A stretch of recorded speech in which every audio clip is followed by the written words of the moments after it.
முருகன் மணஞ்சார். 12 வருஷம் தவம் இருந்தார். 12 வருஷத்துக்கு அப்புறம் எத்தனை வருஷம் சத்தமா? ஆனா நம்ம என்ன பண்றோம் கோயிலுக்கு? சார் இப்பதான் 48 நாள் வேல்மாறல் படிச்சேன், ஒன்றும் நடக்கலை சார்.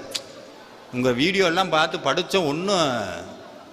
சாமி காட்சி கொடுத்த அருணகிரிநாதரே 12 வருஷம் இருந்தார். நம்ம நேற்று கோயிலுக்கு போயிட்டு இன்னைக்கு சொல்லுவோம் அதெல்லாம் சும்மா சார் ஒன்றும் நடக்கலை, ஏன்னா நம்ம ஃபிக்ஸ் பண்ணி வச்சுட்டோம் அப்படின்னு. 12 வருஷம் கழிச்சு பாட ஆரம்பிச்சது தான் திருப்புகழ்ங்கிற மகா மந்திரம். முருகப்பெருமான் அடியெடுத்து கொடுத்தார், முத்துன்னு பாடினார். திருப்புகழ் செப்புன்னு வயலூர்ல சொன்னார். முருகனே அடியெடுத்து கொடுத்து முருகனே பாடி முருகனே முழு பெயரும் வைத்த பாடிய மகா மந்திரம் தான் இந்த திருப்புகழ்.